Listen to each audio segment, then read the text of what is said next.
Bom dia, eu sou Ediane, uma das nutricionistas do Programa Nacional de Alimentação Escolar do município de Picuí. Essa semana vamos falar sobre a hipertensão. Algumas orientações voltadas para essa doença, que é uma condição clínica multifatorial, ou seja, que envolve vários fatores, A hipertensão ela é caracterizada pela elevação dos níveis pressóricos, que faz com que o coração se esforce mais do que o normal para fazer a circulação do sangue nos vasos sanguíneos.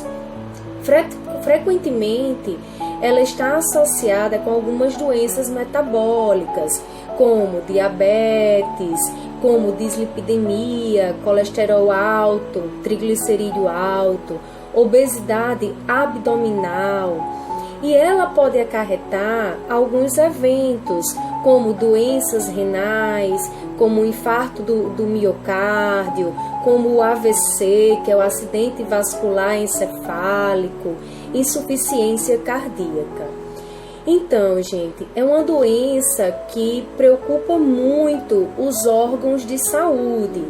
No Brasil, essa hipertensão ela atinge em torno de 32,5% dos indivíduos adultos, que isso equivale a 36 milhões, Com isso, os fatores de riscos que podem aumentar a probabilidade da hipertensão são fatores como os genéticos, a idade, o excesso de peso, a ingestão de álcool, o uso do fumo, colesterol alto, sedentarismo, estilo de vida e também o consumo em excesso do sal.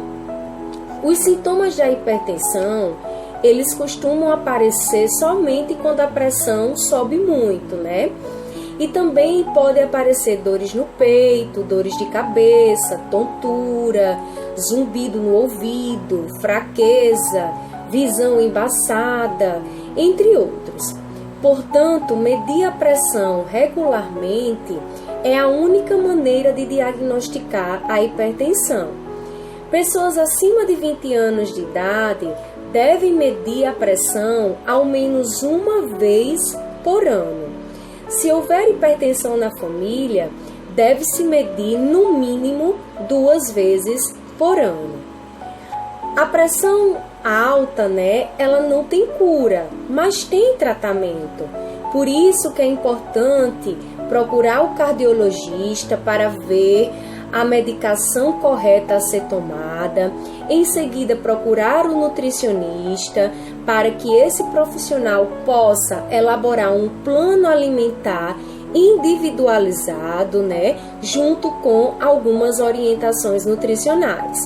E também praticar alguma atividade física prescrita por um profissional habilitado, Então, agora nós vamos ter algumas orientações nutricionais, onde a gente vai informar o que devemos preferir e o que devemos evitar.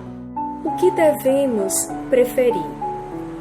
Alimentos in natura ou minimamente processados, ou seja, alimentos que vêm da terra e que não são tão industrializados, Consumir esses alimentos de forma onde há menos sal incluso nessas preparações, Consumir alimentos, fontes de fibras, como arroz, macarrão, pão, aveia, integrais, Porque contém essa fibra e essa fibra ajuda a diminuir a glicose e o colesterol.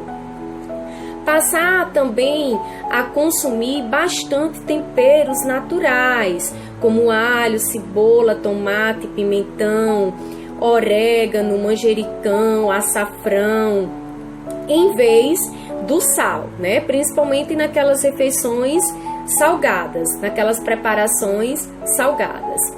Preferir, optar para consumir durante o dia em torno de 3 a 4 porções de frutas, consumir em torno de 2 a 3 porções de verduras, né, de hortaliças, controlar o consumo do café, não ultrapassar 3 xícaras durante o dia, porque o café contém cafeína e a cafeína pode estimular esse aumento da pressão, tá?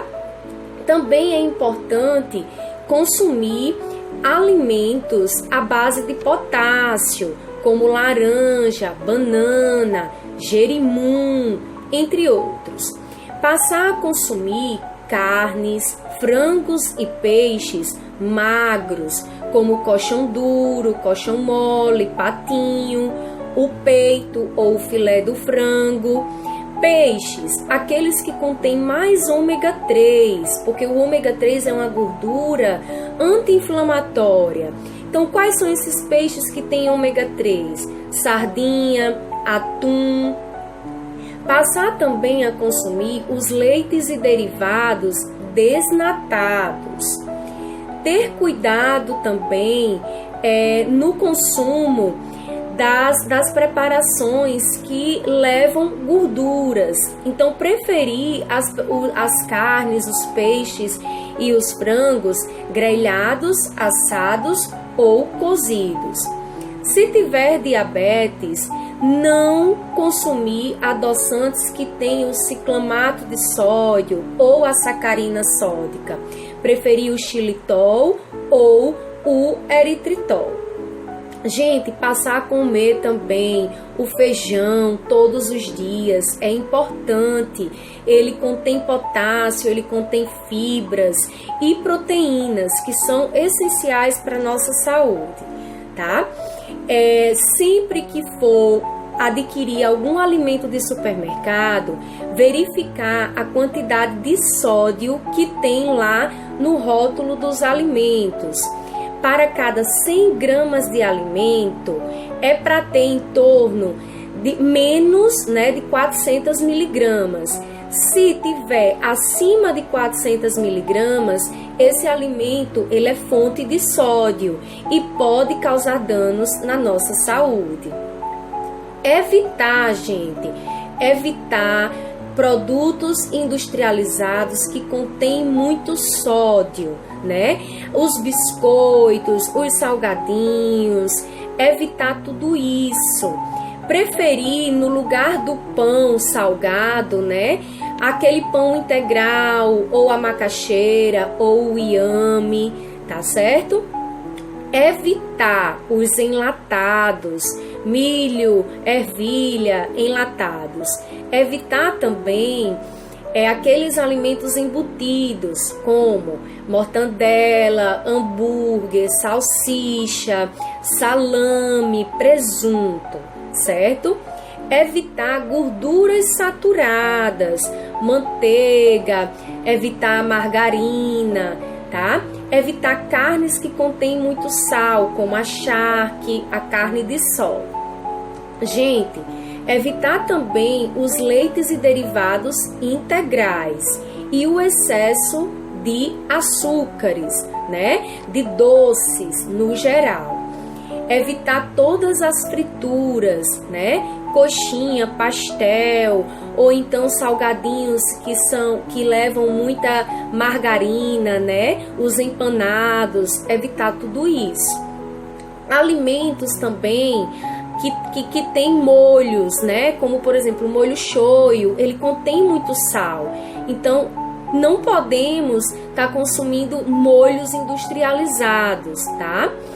É importante também, quando for analisar os rótulos dos alimentos, evitar aqueles alimentos que tenham bicarbonato de sódio, fosfato de sódio, glutamato monossódico, hidróxido de sódio, sacarina sódica. Se tiver esses nomezinhos, não leve para casa.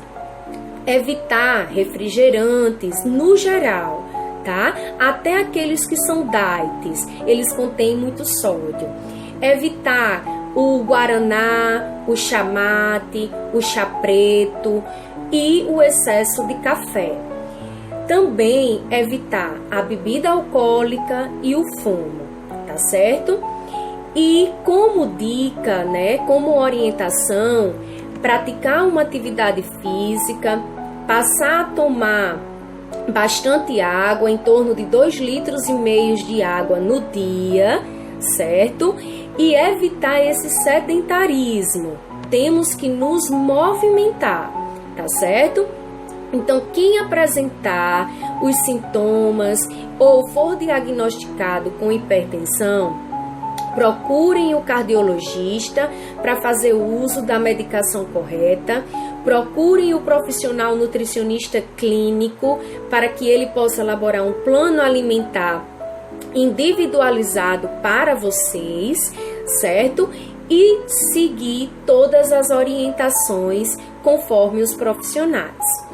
Então, nós vamos encaminhar o portfólio essa semana junto com uma receitinha. Eu espero que vocês estejam gostando dessas dicas, né? Que estejam bem saudáveis e até a próxima. Fiquem com Deus!